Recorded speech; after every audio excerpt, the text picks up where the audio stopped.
నమస్కారం. ప్రేక్షకులందరికీ శుభోదయం. ఈనాటి సిరి సంపదల శ్రావణం అనే శీర్షికన శ్రావణ మాసంలో బహుళపక్షంలో వచ్చే అమావాస్య, పోలాల అమావాస్య సందర్భంగా ఎలాంటి విధి విధానాలు పాటించాలో, తద్వారా ఎలాంటి ప్రయోజనాలు సిద్ధింపజేసుకోవచ్చో, అలాగే అమావాస్య శనివారంతో కలిసి వచ్చింది కాబట్టి శని అమావాస్య సందర్భంగా పాటించాల్సిన ముఖ్యమైన విధి విధానాలు ఏంటో పరిశీలిద్దాం. ప్రధానంగా శ్రావణ బహుళ అమావాస్యను పోలాల అమావాస్య అనే పేరుతో పిలుస్తారు. దానికి కారణం ఏంటంటే, పరమేశ్వరుడు అంధకాసురుడు అనే రాక్షసుడితో యుద్ధం చేస్తున్నప్పుడు నందీశ్వరుడు యుద్ధరంగంలో పరమేశ్వరుడికి సహాయం చేస్తాడు. అలా సహాయం చేయటం వల్ల పరమేశ్వరుడు అంధకాసురుడి మీద విజయం సాధించగలుగుతాడు. అప్పుడు పరమేశ్వరుడు నందీశ్వరుడితో నీకేం వరం కావాలో కోరుకోమని అడిగినప్పుడు నందీశ్వరుడు పరమేశ్వరుడితో, పరమేశ్వర, ఈ రోజు నుంచి గోవులతో పాటు వృషభాలను కూడా పూజించాలి, సకల దేవతా స్వరూపమైన గోమాతతో పాటుగా ధర్మస్వరూపమైనటువంటి వృషభాలను కూడా ఆరాధన చేయటం, వృషభాలకు ఆహారం తినిపించటం ఇలాంటివి నిర్వహించాలి. అలాగే మట్టితో వృషభాల ప్రతిమలు తయారు చేసి గోమాతతో పాటుగా ఈరోజు వృషభాలను కూడా పూజించాలి.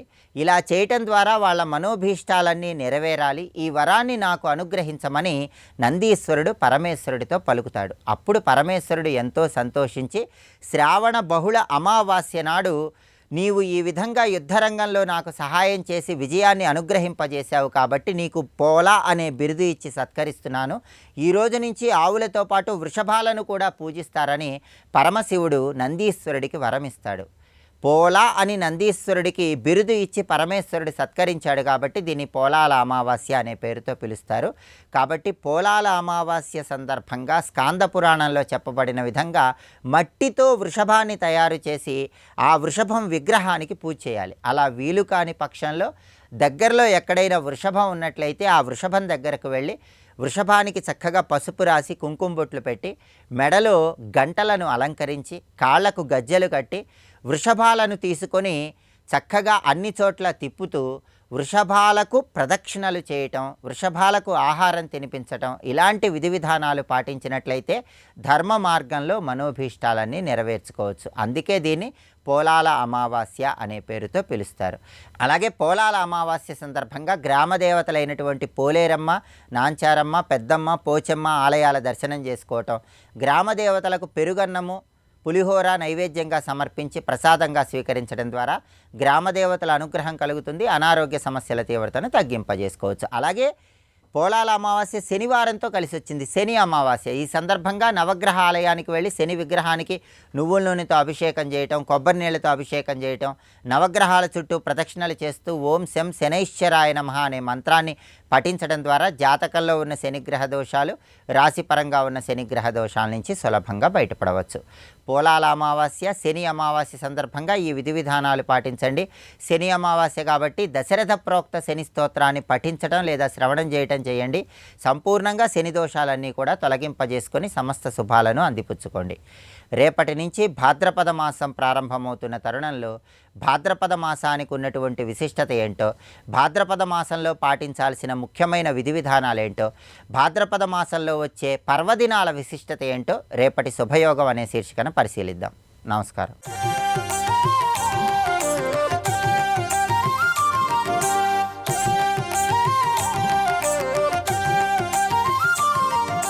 లక్ష్మి అంటే చూచే తల్లి అని అర్థం, చూడబడే తల్లి అని కూడా అర్థం.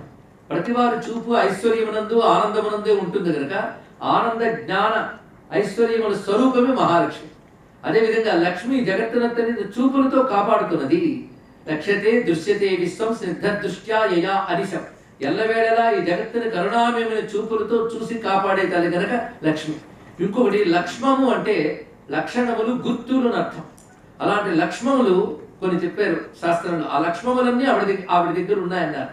అంటే జ్ఞాన ఐశ్వర్య సుఖ ఆరోగ్య ధన ధాన్య జయాధికం లక్ష్మ యస్యా సముద్దిష్టం సా లక్ష్మి ఇది నిగద్యతే. ఈ చిహ్నములు అంటే జ్ఞాన ఐశ్వర్య సుఖ ఆరోగ్యములు అనేటువంటివి ఏ తల్లి వద్ద ఉన్నాయో ఆ తల్లి లక్ష్మి అంటారు. ఇంద్రుడు తపస్సును ఆచరించగా అమ్మవారు సాక్షాత్కరించారు. ఆ సాక్షాత్కరించిన దివ్య స్వరూపం లక్ష్మీ మహాత్మ్యంలో అయితే చాలా విస్తారంగా వర్ణించారు.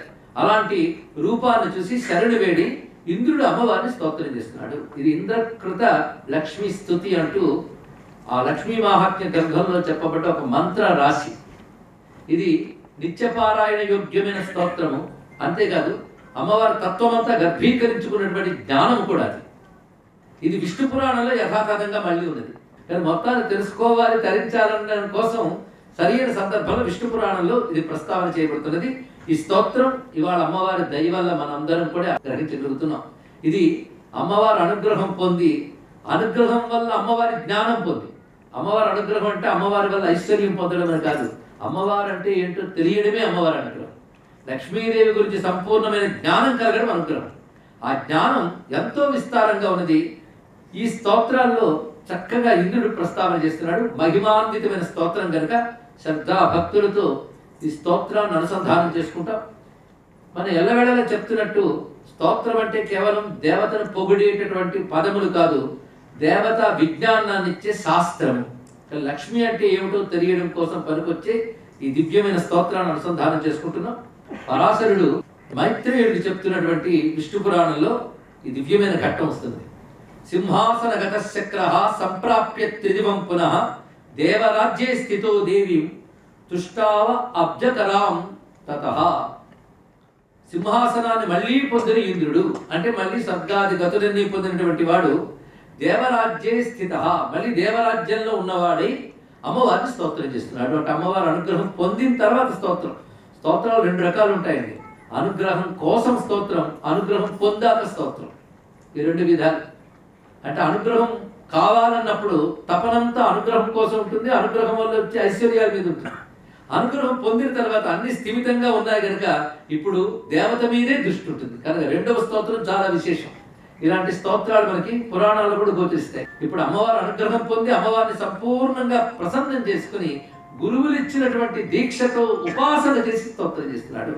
బృహస్పతి ఇచ్చిన శ్రీలక్ష్మి దీక్షని వహించి ఆ దీక్షతో బహుకాలం తపస్సు చేసిన ఇంద్రుడు చేస్తున్న స్తోత్రం ఇది. నమస్యే సర్వలోకానాం జననీం అబ్జ సంభవాం శ్రియమున్నిద్ర పద్మాక్షి విష్ణు వక్షస్థల స్థిత. సులభంగా తెలుస్తున్నది. సర్వలోకానాం నమస్యే అంటే సర్వలోకమునకు నమస్కరింపబడేది అని తల్లి. అంటే అన్ని లోకముల చేత నమస్కరింపబడే తల్లి. అంతేకాదు సర్వలోకానాం జననీం నమామి అనుకుంటున్నారు. నమామి సర్వలోకానాం జననీం అనే పాఠము ఉంది. నమస్యే సర్వలోకానాం జననీం అనే పాఠం ఉంది. రెండు పాఠాలు ఉన్నాయి. నమస్యే సర్వలోకానాం అంటే సర్వలోకముల చేత నమస్కరింపబడుతున్నది. ఇంకొక అర్థం నమామి నమస్కరిస్తున్నాను. ఎవరిని? సర్వలోకానాం జనని, సర్వలోకములకు తల్లైనది. అబ్జ సంభవాం పద్మము నుంచి కలిగినది. శ్రియం ఎవరంటే శ్రీ అయిన తల్లిని. లక్ష్మి మహాలక్ష్మి అనే నామానికి ఎన్ని భావాలు గ్రహించాము అవన్నీ శ్రియం.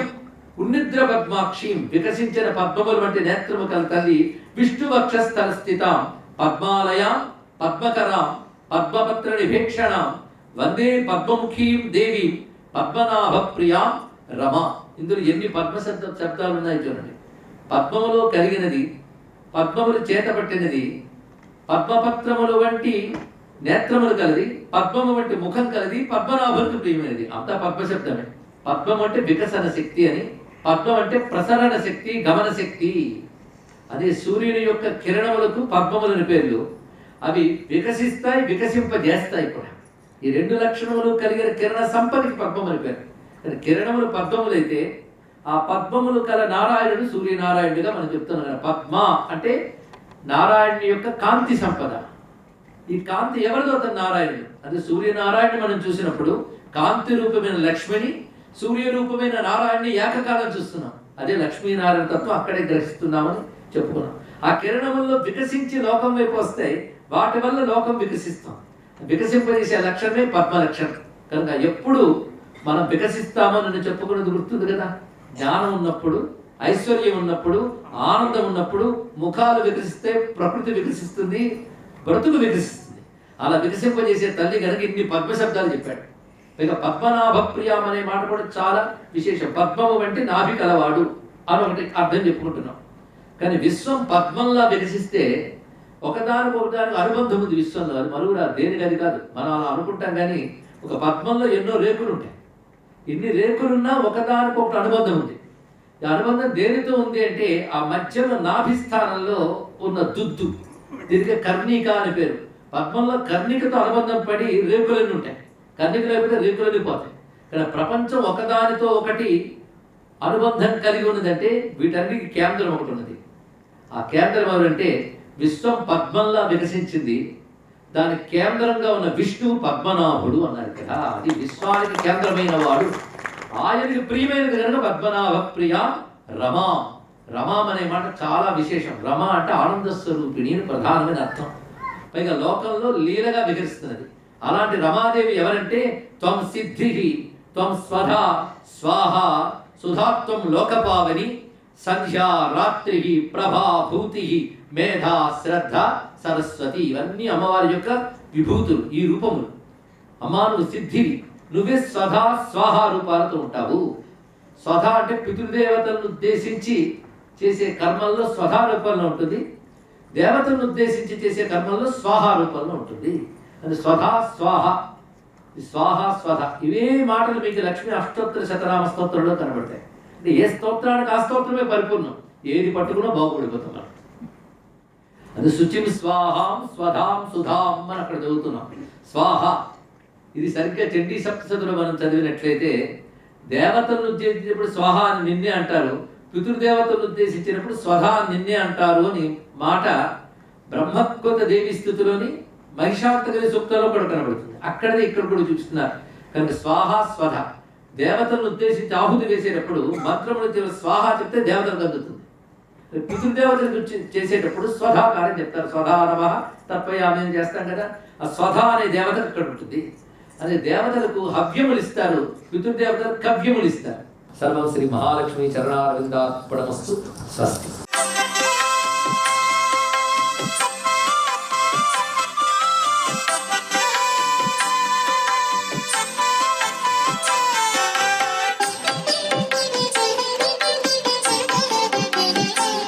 ఓం నమో నారాయణాయ, ఓం నమశివాయ, శ్రీమాత్రే నమః. ఈరోజు తప్పనిసరిగా అమావాస్య కావడం వల్ల శివవాహనమైనటువంటి వృషభాన్ని తప్పనిసరిగా పూజించడంతో పాటు లక్ష్మీదేవికి ప్రీతికరమైనటువంటి గోమాతను కూడా అలంకరణ చేసి లక్ష్మీ అనుగ్రహం కోసం ప్రదక్షిణ నిర్వహించాలి. ఏది ఏమైనప్పటికీ పోలా అమావాస్యగా దీన్ని ఆచరించి ఈ విధి విధానాన్ని పాటిస్తున్నారు. గోవును ఎద్దును పూజిస్తే శివవాహనమైన నందీశ్వరుడు చాలా చక్కగా సంతోషిస్తాడని, మనకు సమస్త అష్టైశ్వర్యాలు ఇస్తారని, నందీశ్వరుని యొక్క ప్రభావం అద్వితీయమైనటువంటి ఐశ్వర్యానికి నాంది పలుకుతుందని. అందుకే మనం శివాలయానికి వెళ్ళినప్పుడు కూడా మొట్టమొదటిసారిగా ఆలయంలోకి ప్రవేశించేటప్పుడే గంట కొట్టి లోపలికి వెళ్ళినప్పుడు నందీశ్వరుని యొక్క చెవిలో నందీశ్వర నమస్తుభ్యం సాంబానంద ప్రదాయక, శివుని దర్శనార్థం వచ్చాను స్వామి అని అడిగి లోపలికి వెళ్తాం. అలా స్వామి దర్శనం చేసుకున్న తర్వాత అక్కడ స్వామి ప్రసాదంగా ఇచ్చిన ఆ యొక్క మారేడు దళాన్ని మరలా నందీశ్వరుని యొక్క వీపు పైన వేసి నంది కొమ్ముల మధ్య నుంచి పృష్ఠభాగాన్ని ఒక చేత్తో పట్టుకొని ఇట్లా ఈ వేళ్లతో నంది కొమ్ముల మధ్య నుంచి శివుణ్ణి దర్శనం చేసుకుని హరహర మహాదేవ అంటాం. ఇలా అంటం వెనకాల దాగిన పరమార్థం నందీశ్వరుడు పరమేశ్వరుడికి విన్నవించడం మన గురించి. అందుచేత నందీశ్వరుడికి అంత విలువ ఉంది. కాబట్టి ఈ యొక్క గొప్ప సుదినాన నందీశ్వర పూజ కూడాను అద్వితీయమైన ప్రభావాన్ని మనకు అందిస్తుంది అనేటువంటి విషయాన్ని గుర్తుపెట్టుకోవాలి. అలాగే అమావాస్య తిథి పురస్కరించుకొని స్వర్గతుల్యమైనటువంటి పితృదేవతలకు తర్పణాదులు కూడా ఇవ్వటం అనేటువంటిది కూడా సూత్ర ప్రాతిపదిక ఉంది. కాబట్టి దక్షిణం వైపు తిరిగి తర్పణాదులు ఇవ్వాలి. అప్పుడు పితృదేవతలు ఆ యొక్క లోకం నుంచి వంశాన్ని అభివృద్ధి చెందడానికి మనని ఆశీర్వదిస్తారని కూడా శాస్త్రసమ్మతమైన విశేషాంశం. ఇంత గొప్ప విశేషకరమైన శ్రావణ మాసంలో వచ్చిన ఈ అమావాస్యను మనం సద్వినియోగం చేసుకొని తరిద్దామా మరి? సర్వే జనా సుఖినో భవంతు.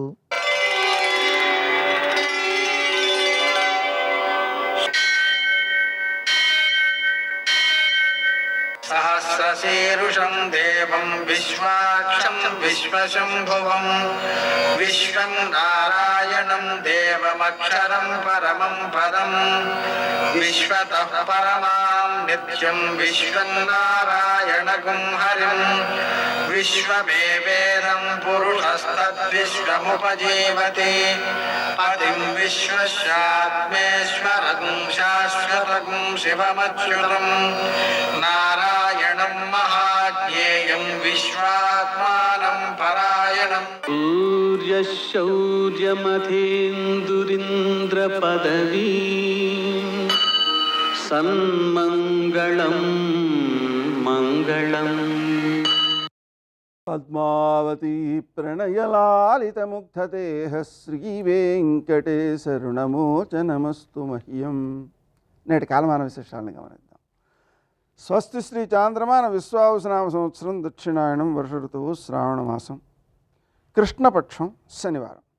సూర్యోదయం 6:04 సూర్యాస్తమయం 6:33. తిథి అమావాస్య మధ్యాహ్నం 11:38 వరకు. నక్షత్రం మఘ రాత్రి 12:56 వరకు. వర్జం మధ్యాహ్నం 12:37 నుంచి 2:16 వరకు. దుర్ముహూర్తం ఉదయం 6:04 నుంచి 7:44 వరకు. అమృతకాలం రాత్రి 10:28 నుంచి 12:07 వరకు. రాహుకాలం శనివారం కాబట్టి ఉదయం 9 నుంచి 10:30 వరకు. శుభప్రదమైన సమయం ఉదయం 11 గంటలకి. నేటి విశేషం ఉదయం నుంచి మధ్యాహ్నం వరకు ఉన్న అమావాస్య. ఇలా అమావాస్య ఉదయకాలం ఉన్నప్పుడు సముద్ర స్నానం చేయడం, నదీ స్నానం చేయడం విశేషమైన సత్ఫలితాలను అందజేస్తుంది. అలాగనే ఈరోజు పోలాల అమావాస్యగా పోలా వ్రతాన్ని ఆచరిస్తూ ఉంటాం. అలాగనే ఉదయకాలం స్నానదానాలకు ఉపకరించే విధానంలో అగ్ని సావరణిక మన్వాది, రుద్ర సావరణిక మన్వాది అనేది సిద్ధిస్తోంది. దీంట్లో మనం నదీ స్నానం చేసిన, దానం చేసిన అద్భుతమైన ఫలితాలు సిద్ధిస్తాయి.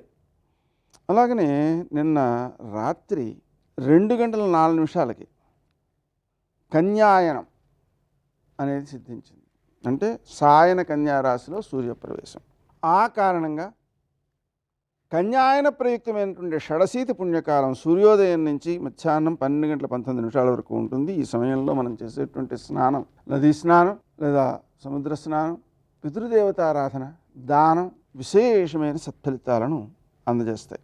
అలాగే ఈరోజు శ్రావణ బహుళ అమావాస్య కావడం వలన ఉదయం 11:38 లోపల దర్భలను కోసి తెచ్చుకున్నట్లయితే సంవత్సర కాలము ఆ దర్భలు ఉపయుక్తమవుతాయి. ఇలాంటి సమయాల్లో కాకుండా సామాన్యమైన సమయాల్లోకి వస్తే ఏ రోజుకి ఆ రోజే అవి పనికొస్తాయి. ఈ సత్యాన్ని గ్రహించి ఈరోజు దర్భాహరణం లేదా కుశగ్రహణం అని అంటారు. దాన్ని మనం సద్వినియోగం చేసుకోవాలి. ఈరోజు మరో విశేషం పద్మక యోగం. ఈ సందర్భంగా మనం నదీ స్నానం చేసిన, దానం చేసిన అక్షయమైన ఫలితాలు సిద్ధిస్తాయి. నేటి ఆణిముత్యాలు.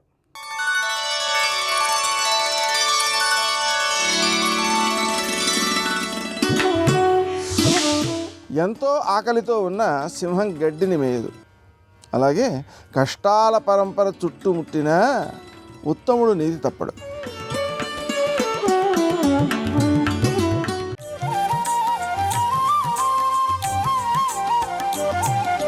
సౌభాగ్యలక్ష్మీ రావమ్మ అమ్మా, సౌభాగ్యలక్ష్మీ రావమ్మ. సింహిక ఎదురొచ్చిన సొరస ఎదురొచ్చి నిన్ను నేను తినేస్తానన్నా సరే ప్రహృష్టవదన శ్రీమాన్ ఇదం వచనమబ్రవీత్ అంటారు హనుమ గురించి సుందరకాండలో. పరమ సంతోషంగా మాట్లాడతారు, తప్ప బెంగపెట్టుకోరు. అలా ఎవరు నిలబడగలడు అంటే అది ఒక్క పిల్లవాడికి చెందుతుంది, భక్తుడికి చెందుతుంది. భక్తుడికి కూడా ధైర్యము సంతోషము ఎక్కడంటే నేను నమ్ముకున్నవాడు ఉన్నాడు, వాడు ఉండగా నేను ఎందుకు పాడైపోతాను. అందుకే వాడికి ఏడవడానికి కారణం ఉండదు. దరిద్రుడికి సంతోషించడానికి కారణం ఉండదు. ఎన్ని ఇవ్వండి, వ్యాప్తిం పొందక వగవక ప్రాప్తంబగు లేశమైన 10,000ను చుంతృప్తించందని మనుజుడు సప్తద్వీపములనైన చక్కంబడునే అంటారు పోతన గారు భాగవతంలో. తృప్తి, సంతోషము, లక్ష్మీ కటాక్షము, అనుగ్రహము పొందినటువంటి వాడికి తృణం దొరకనివ్వండి, ఎంత సంతోషం. ఈశ్వరుడిచ్చాడు, పొంగిపోతాడంతే. అది ఆ మనసులో సంతోషం లేనివాడు 7 ద్వీపాలు వ్రాసి ఇచ్చేయండి, ఇంకా వాడు దేనికో ఏడుస్తుంటాడు. తృప్తి కలిగిన వాడిని పాడు చేయగలిగిన వాడు లేడు, అసంతృప్తితో ఉన్నవాడిని ఉద్ధరించగలిగిన వాడు లేడు. కాబట్టి అన్నిటికన్నా పెద్ద లక్ష్మి ఏది అంటే అసలు ఆ ఉత్సాహమే. అందుకే తల్లి క్షీరసాగరంలోంచి ఆవిర్భవించింది అనేటప్పటికీ అందరిలో ఆ సంతోషము ప్రకటనమైంది. ఇప్పటిదాకా నిరుత్సాహంగా ఉండిపోయినటువంటి వాళ్ళందరూ పరమానందాన్ని పొందారు. ఆ తల్లి బయటికి వచ్చింది అనేటప్పటికీ స్నానం చెయ్యాలి. ఎందుకు ఈ స్నానానికి ఇంత గొప్పతనం అంటే, లక్ష్మీదేవి విషయంలో ఆమె అనుగ్రహం కలగడానికి ఒక లక్షణాన్ని చెప్తారు. అందుకే శ్రీ సూక్తంలో కూడా లక్ష్మీర్ దివ్యైర్ గజేంద్రై అని ఆ బంగారు కలశలతో నీళ్లు పట్టుకుని అభిషేకం చేస్తున్నటువంటి స్థితిలో ఆ బట్ట తడిచి ఉన్నటువంటి లక్ష్మీదేవిని వర్ణిస్తారు. శంకరాచార్యుల వారు కూడా ఆ కనకధారాస్తవం చేస్తూ దిగ్గస్థిభి కనక కుంభముఖావసృష్ట స్వర్వాహిని విమలచారు జలప్లుతాంగీం ప్రాతర్నమామి జగతాం జననీ వశేషలోకాధినాథ గృహిణీం అమృతాభిపుత్రీం అంటారు. ఆ దిగ్గజములు తీసుకొచ్చి తమ తొండములతో నీళ్లు పోస్తుంటాయి, ఆకాశగంగా జలాలు తీసుకొచ్చి స్వర్ణపాత్రలతో అభిషేకం చేస్తుంటాయి. ఆ అభిషేకం చేస్తున్నప్పుడు తడిసినటువంటి బట్టతో కూర్చున్నటువంటి తల్లిని, జగన్మాతని మాతృభావనతో ఎవడు చూస్తాడో వాడికి సమస్తమైన దురితములు నశించి ఐశ్వర్యం కలుగుతుంది. అందుకే తల్లి అభిషేకానికి అంతటి ప్రత్యేకమైన ప్రతిపత్తి ఉంది. అందుకు శ్రీ సూక్తం కూడా నేను ఏ తల్లిని ఆరాధిస్తున్నాను అంటే లక్ష్మీర్ దివ్యైర్ గజేంద్రైర్ మణిగణకచితై స్థాపిత హేమకుంభై నిత్యం సా పద్మహస్తా మమవసతు గృహే సర్వమాంగళ్యయుక్త లక్ష్మీం క్షీరసముద్రరాజతనయాం శ్రీరంగధామేశ్వరీం దాసీభూత సమస్త దేవ వనితాం లోకైక దీపాంకురాం అంటుంది. అటువంటి తల్లి కనుక ఆమె స్నానము లోకములకన్నింటికీ కూడా అనుగ్రహాన్ని వర్షిస్తుంది. బాహ్యంలో నేను స్నానం చేశాననుకోండి, నాకు శౌచము సిద్ధిస్తుంది. కానీ భగవంతుడికి చేయించేటటువంటి స్నానము కేవలము ఆయన శౌచము కొరకు కాదు. అందుకే ఏదైనా విశేషమైనటువంటి విభూతిని కట్టపెట్టడానికి చేయించే స్నానాన్ని అభిషేకము అని పిలుస్తారు. ఏదో ఒక ఆయనకి రాజదండాన్ని చేతిలో పెట్టి విష్ణు అంశని ప్రవేశపెడుతున్నారనుకోండి, నా విష్ణు పృథివీపతి, విష్ణువు యొక్క అంశ లేనివాడు పృథివీపతి చక్రవర్తి మహారాజు కాలేడు. ఆ విష్ణు తత్వాన్ని, ఆ విష్ణువు యొక్క అంశని ప్రవేశపెట్టాలి అంటే పట్టాభిషేకము అంటారు. అంటే కొన్ని మంత్రభాగములను సమన్వయం చేస్తూ ఆ ప్రధాన కలశలో ఉండేటటువంటి జలాల చేత అభిషేకం చేస్తారు. మంత్రములతో కలిపి ఒక గొప్ప శక్తిని ప్రవేశపెట్టడానికి చేయించేటటువంటి స్నానం వేరు మనుష్యులకు, అది ఓ పట్టాభిషేకంలో చేస్తారు. ఒక్కొక్కసారి ఒక్కొక్క రకమైనటువంటి స్నానము చేత దివ్యశక్తులను కల్పిస్తారు. సర్వం శ్రీ ఉమామహేశ్వర పరబ్రహ్మార్పణమస్తు. స్వస్తి.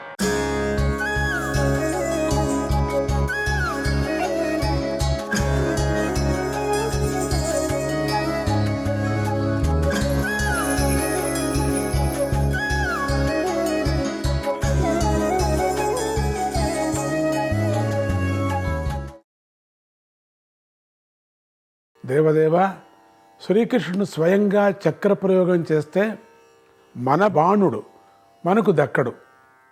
ఆ చక్రానికి ప్రపంచంలో తిరుగులేదు. కనుక మీరు ఏదైనా ఉపాయం చేసి మన పుత్రుడైన బాణుణ్ణి రక్షించండి అని పుత్రుడైనటువంటి వాడు గగ్గోలు పెట్టింది. శంకరదేవుడు ఒక్క నిమిషం ఆలోచించి పార్వతీదేవిలోని అంశాలైనటువంటి కోటవీదేవిని, లంబాదేవిని కూడా బయటకు ఆహ్వానించి మీరు వెళ్ళి మీ ప్రయత్నం చేయండి అని ఆజ్ఞాపించాడు. వెంటనే ఆ దేవతలిద్దరూ కూడా అదృశ్య రూపంలో శ్రీకృష్ణుడి దగ్గరికి వెళ్ళి ఆయనకు మాత్రమే కనిపించేటట్లుగా నించున్నారు. శ్రీకృష్ణుడు కొంచెం ఇరుకున పడి చూస్తూ ఉండగానే కోటవీదేవి నిలబడిపోయింది. శ్రీకృష్ణుడు రుసరుసలాడుతూ గట్టిగా కళ్ళు మూసుకొని ఇలా అన్నాడు, కోటవీదేవి, మళ్ళీ ఇదేం పని? ఈ మాట నీకు తోడుగా లంబాదేవి కూడా తెచ్చుకున్నావు కదా, ఎవరు అడ్డం పడ్డా సరే గర్వాత్ముడైన ఈ బాణాసురుడు నేను వదిలిపెట్టేది లేదు. వీడికి ఇవాళ నా చేతిలో చావు తప్పదు అన్నాడు. అప్పుడు కోటవీదేవి ఏమీ మాట్లాడలేదు. లంబాదేవి మాత్రం ఇలా మనవి చేసింది, దేవదేవా, శ్రీకృష్ణ శాంతించు. నువ్వు పరమపురుషోత్తముడివి. నువ్వు ఆగ్రహిస్తే ఈ సృష్టిలో నిలువగల జీవుడు ఎవడున్నాడు? అయినా కూడా నువ్వు బాణాసురుణ్ణి సంహరించడం న్యాయం కాదు. నీలాంటి దయామయుడు అలాంటి పని చేయకూడదు. ఎందుకంటే నేను ఈ బాణాసురుణ్ణి దత్తపుత్రుడుగా స్వీకరించాను. వాడికి వరాలు ఇచ్చాను, అభయం ఇచ్చాను. నాకు నువ్వు పుత్రభిక్ష పెట్టాలి. నా వరాలను నీవు మన్నించాలి. దేవా వాసుదేవా, అందుచేత దయతో నీ క్రోధాన్ని ఉపసంహరించు అన్నది. శ్రీకృష్ణుడు కళ్ళు మూసుకొని ఉండే ఇలా సమాధానం చెప్పాడు. కళ్ళు మూసుకొని చెప్తున్నాడు. కళ్ళు మాత్రం తెరచలేదు. దిగంబరులుగా నిల్చున్నారు దేవి. సోదరులు కదా, చూడలేకపోతున్నాడు. పార్వతీదేవి మా కోటవీదేవిని అడ్డం పెట్టుకొని నువ్వే స్వయంగా వచ్చి మాట్లాడుతుంటే నేనేం చెప్పేది అమ్మా? మా కోటవీదేవి దేనికైనా సరే ఎట్లా వచ్చింది చూడు. అయినా సరే నేను ఈ గర్విష్టి వాడిని వదిలిపెట్టను. కానీ నువ్వు గట్టిగా కోరుతున్నావు గనుక ఇతడిని పూర్తిగా సంహరించను. ఇతడి చేతులలో 2 చేతులు మిగిల్చి మిగిలినవన్నీ నరికేసి ఇతడి సహస్రభుజ గర్వాన్ని నిర్మూలించి తీరుతాను. వాడికి సహస్రభుజ గర్వాలు కదా, ఎప్పుడు చూసినా అదే. ఆ చేతులు చూసుకోవటమే పని అద్దం మీద. వీడు ఎప్పుడూ చేతులు చూసుకోవటం, గర్వించటం, రుసరుసలాడటం, యుద్ధానికి పరిగెత్తటం. ఎంతమంది దేవతల మీద పరిగెత్తాడు, యుద్ధాలు కాచాడు. పోనీ రాజ్యాలు తెచ్చుకున్నాడా? అన్నీ వదిలేశాడు అక్కడక్కడే. వీడికి ఏంటంటే యుద్ధాల మీదే ఆశ. అందుకని వీడికి చేతులు మాత్రం నరికేస్తాను, నేను వదలను.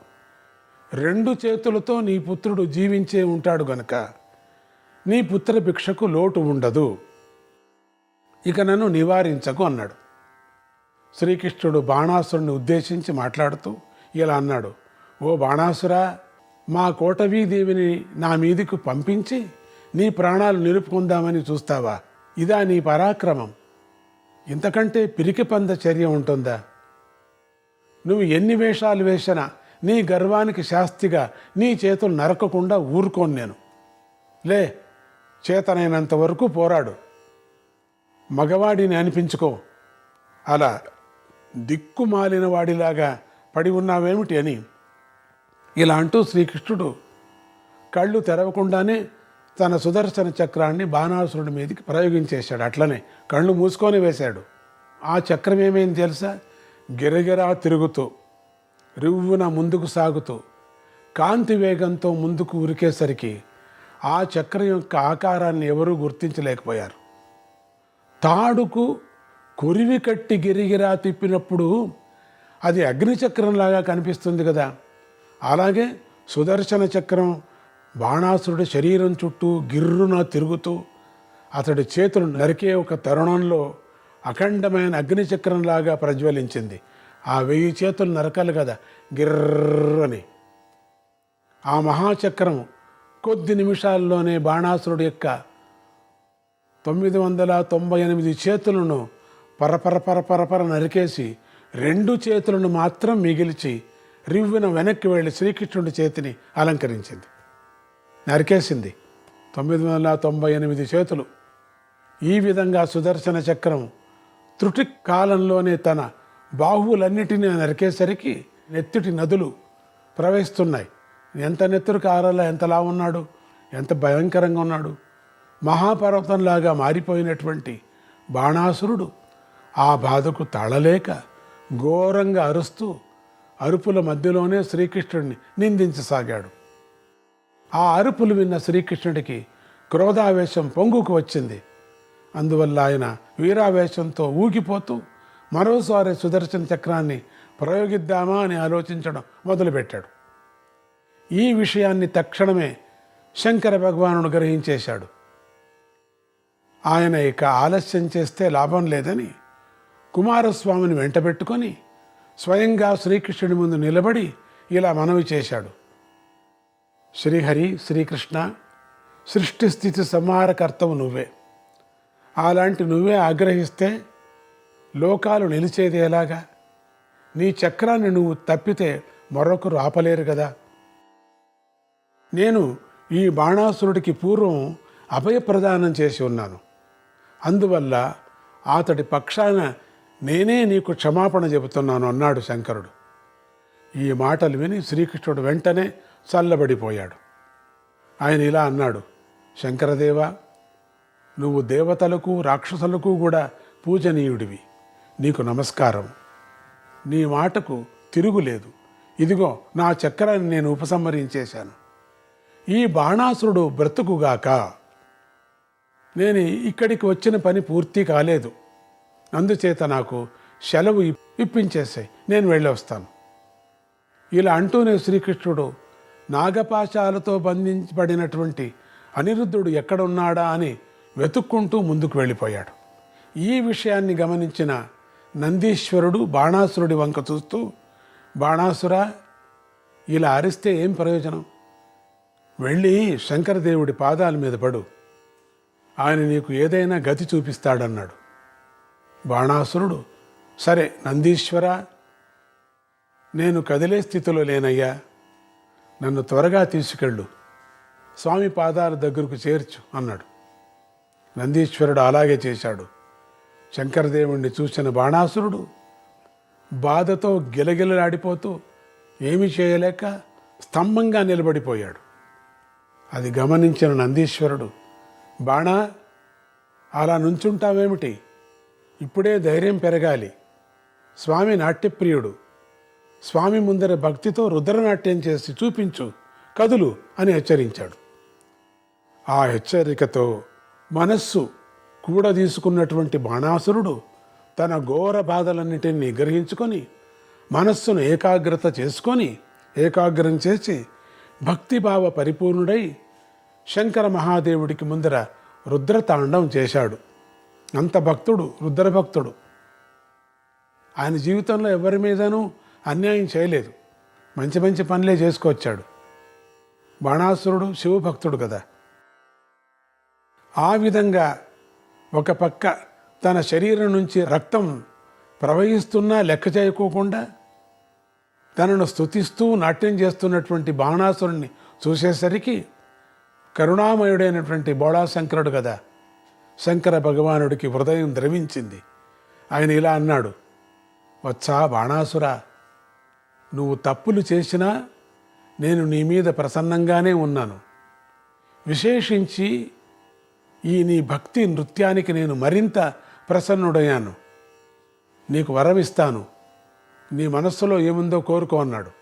ఆ మాట విన్న బాణాసురుడు తన గాయాలను లెక్క చేయకోకుండా శివుడికి మరోమారు నమస్కరించి, ప్రభూ, నీకు నా మీద దయ ఉంటే నేను అజరుడు, అమరుడు అయ్యేటట్లుగా అనుగ్రహించు అన్నాడు. శంకర భగవానుడు ప్రసన్నుడై, బాణాసురా, నువ్వు నిజంగానే దేవతల్లో సమానుడవు. నువ్వు కోరుకున్నట్లుగానే నీకు అజరత్వం, అమరత్వం సిద్ధిస్తాయి. నీ మీద నాకు దయ మరింత పెరిగిపోతుంది. మరో వరం ఇస్తాను, కోరుకో అన్నాడు. బాణాసురుడు మరోసారి నమస్కరించి, దేవా, నాలాగే ఒళ్ళంతా గాయాలన్నా లెక్క చేయకుండా నీ ముందు నాట్యం చేస్తూ నిన్ను స్తుతించే వారికి పుత్ర సంతానం కలుగుగాక అని కోరాడు. అంటే ఇది ఇంక ముందు వచ్చే కథల్లో వస్తుందన్నమాట. పుత్ర సంతానం అంటే పుత్రులు కాదు, వాళ్ళకు ఉత్తమ గతి కూడా లభించుగాక, వాళ్ళకు మంచిది కానీ అని అర్థం ఇక్కడ. ఈ కోరికకు శంకర భగవానుడు మరింత ప్రసన్నుడై, బాణా, నువ్వు అన్నట్లే జరుగుతుంది, కానీ నన్ను ఆ విధంగా ఉపాసించేటువంటి భక్తులు నిరాహారులై, క్షమాశీలులై, సత్యము, ఆర్జవము కలిగి నన్ను సేవించాలి. ఇది ముఖ్యం. ఆర్జవం అంటే వంచన లేని ముక్కుసూటితనం నీలాగా. బాణాసురా, నిస్వార్థమైన నీ కోరికకు నేను మరింత సంతోషిస్తున్నాను. మరొక వరం కోరుకో, ఇస్తానని అనుగ్రహించాడు. బాణాసురుడు స్వామికి మళ్ళీ నమస్కరించి, దేవా, సుదర్శన చక్రపు దెబ్బలతో ఒళ్ళంతా గాయాలైపోయింది. ఆ బాధ భరించలేకుండా ఉన్నాను. దాన్ని పూర్తిగా పోగొట్టు. ఇది నా 3వ వరం అని ప్రార్థించాడు. శంకర భగవానుడు, వత్స, తథాస్తు, నీ వంటి మీద గాయాలే లేకుండా పోవుగాక. నీకు 4వ వరం కూడా ఇవ్వాలని ఉంది. ఏం కావాలో కోరుకో అని మళ్ళీ ప్రోత్సహించాడు. 4వ వరం, తనకు తానే వరాలు కుప్పిస్తున్నాడు. ఈ మాట బాణాసురుడు, ఈ శివుడికి ఏదో ఉంది లోపల, అది వచ్చేంతవరకు వరాలు ఇస్తున్నాడు. ఏది కోరలేదు చూడు బాణాసురుడు. ఇంకేది రాజ్యం కానీ, ఇంకా ఏది విపరీతమైనటువంటి భార్యలు కానీ, పుత్రులు కానీ, ఈ ప్రపంచాన్ని జయించాలి కానీ, ఇవేదీ కోరలేదు. అమరత్వం ఇచ్చాను అన్నాడు. కానీ ఏమిటో ఆశ ఉంది రుద్రుడికి. దేవదేవా, రుద్రదేవా, ఇప్పుడు కొడుతున్నారు, నాకు నీ రుద్రగణాలలో శాశ్వత స్థానం లభించాలి, ప్రథమమైనటువంటి స్థానం కూడా లభించాలి. ఆ గణాలలో మహాకాల పదవిని నాకే దక్కాలి అని కోరుకున్నాడు. శంకర భగవానుడు మరింత ప్రసన్నుడై, వచ్చా బాణాసుర, నువ్వు కోరుకున్నట్లే జరుగుతుంది. నీలో ఉన్న దుర్గుణాలన్నీ పూర్తిగా నశించిపోయాయి ఇంతటితో. నేను ఇచ్చిన ఈ వరాల ప్రభావం చేత నీకు ఇక ఎవరి వల్ల భయం అనేది ఉండదు. నీలో ఈ పరివర్తన రావడం కోసమే నేను నీకు ఈ కష్టాలు కల్పించాను. అంతేగాని నేను నీ పట్ల విముఖుణ్ణి అనుకోకు. నేను ఎప్పటిలాగా పూర్తిగా సుముఖంగా ఉన్నాను. నీకు 5వ వరం కూడా ఇవ్వాలనుకుంటున్నాను. ఏం కావాలో నిస్సందేహంగా కోరుకో అని ఆనతిచ్చాడు.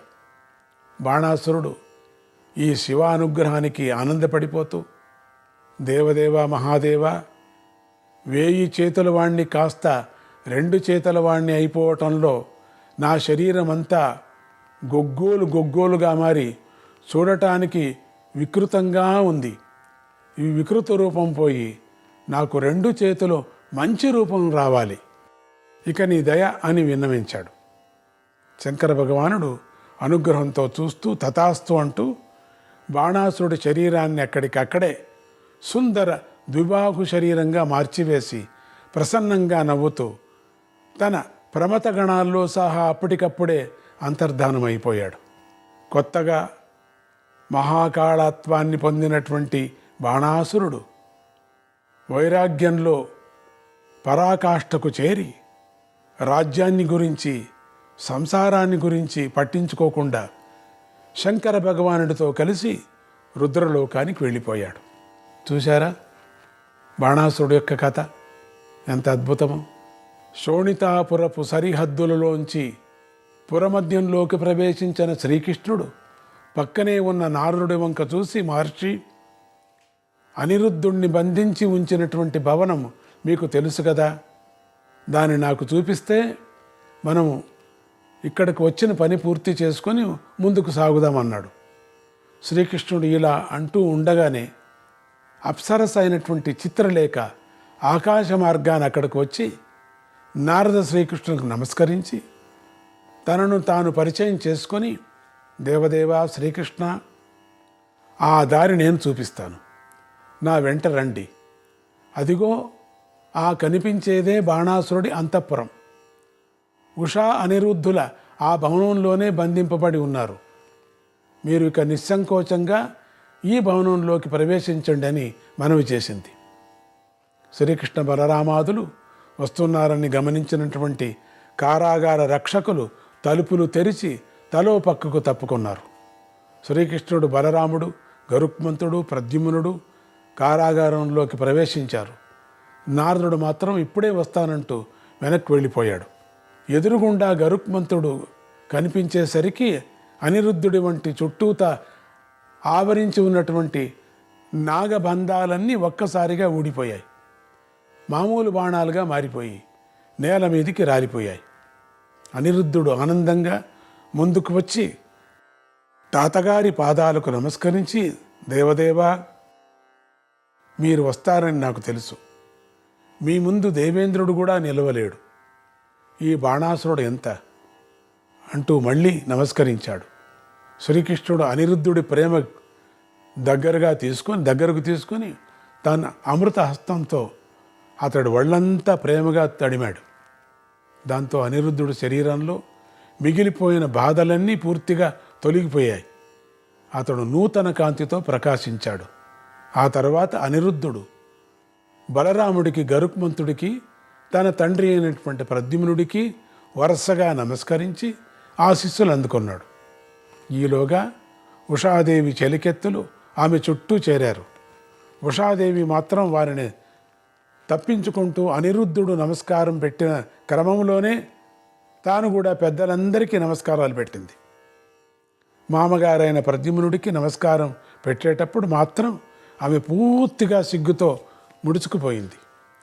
ఇంతలో నారద మహర్షి అక్కడికి వచ్చి, శ్రీకృష్ణ, ఏమీ లేదు, దేవేంద్రుడు రమ్మంటే వెనక్కి వెళ్ళి నువ్వు నీ మనవణ్ణి మళ్ళీ కలుసుకున్నందుకు, ఘోర రాక్షస విజయం సాధించినందుకు ఆయన నిన్ను అభినందిస్తున్నాడు, ఆ మాటే నీకు చెప్పమన్నాడు అని మనవి చేశాడు. దేవేంద్రుని మధ్యలో పిలిచాడు, అందుకని వెళ్ళొచ్చారు. ఇంతలో ఉషా అనిరుద్ధులు వచ్చి నారద మహర్షికి పాదాభివందనం చేసి ఆశీస్సులు అందుకున్నారు. ఆయన వారిని ఆశీర్వదిస్తూ కొంచెం హాస్యం కూడా కలిపి ఇలా అన్నాడు, శ్రీకృష్ణ, మొత్తానికి నువ్వు నీ మనవుడు కలిసి నీ బలపరాక్రమాలతో ఈ ఉషాదేవిని గెలుచుకున్నారయ్యా. కనుక ఇది స్వయంవరము కాదు, కన్యాదానము కాదు, వీరశుల్క వివాహమే అవుతుంది. ఇది వీరశుల్క వివాహం అంటే పరాక్రమంతో గెలిచి కన్యను వివాహం చేసుకోవటమే కదా. కనుక నువ్వు ఇప్పుడు దగ్గర ఉండి ఈ ఉషా అనిరుద్ధులు ఇద్దరికీ శాస్త్రోక్తంగా వీరశుల్క వివాహం సంపూర్ణంగా జరిపించాలి. ఎందుకంటే వివాహాలలో ఆడవారు పాడుకొనే వియ్యాల వారి పాటల్ని వినాలని నాకు ఉబలాటగా ఉంది. ఆ పాటల్లో రెండు పక్షాల వియ్యాల వారు ఒకరినొకరు బాగా ఎత్తి పొడుచుకుంటూ ఉంటారు. ఇక్కడ ఈ సందర్భంలో ఆ ఎత్తి పొడుపులు ఇంకా రసవత్తంగా ఉండే అవకాశాలు చాలా ఉన్నాయి. అందుకే ఆ పాటలు వినాలని నాకు చాలా కుతూహలంగా ఉంది. అందుకే ఈ వివాహాన్ని నిండుగా నింపాదిగా జరిపించమని నేను కోరుకుంటున్నాను అన్నాడు నారదుడు. ఈ చివరి మాట వినేసరికి అక్కడున్న వారంతా పగలబడి నవ్వారు. కృష్ణుడు కూడా వారితో కలిసి నవ్వుతూ, నారద మహర్షి మొదటి నుంచి ఈ కయ్యానికి ఆజ్యం పోసి వియ్యం కలిపి ఆనందిస్తున్నాడని నువ్వే కదా, నీదే అసలైన పెత్తనం, ఆ పెళ్లి ఏర్పాట్లు నువ్వే త్వరగా చెయ్యి అన్నాడు. నారాయణ నారాయణ, హరే కృష్ణ.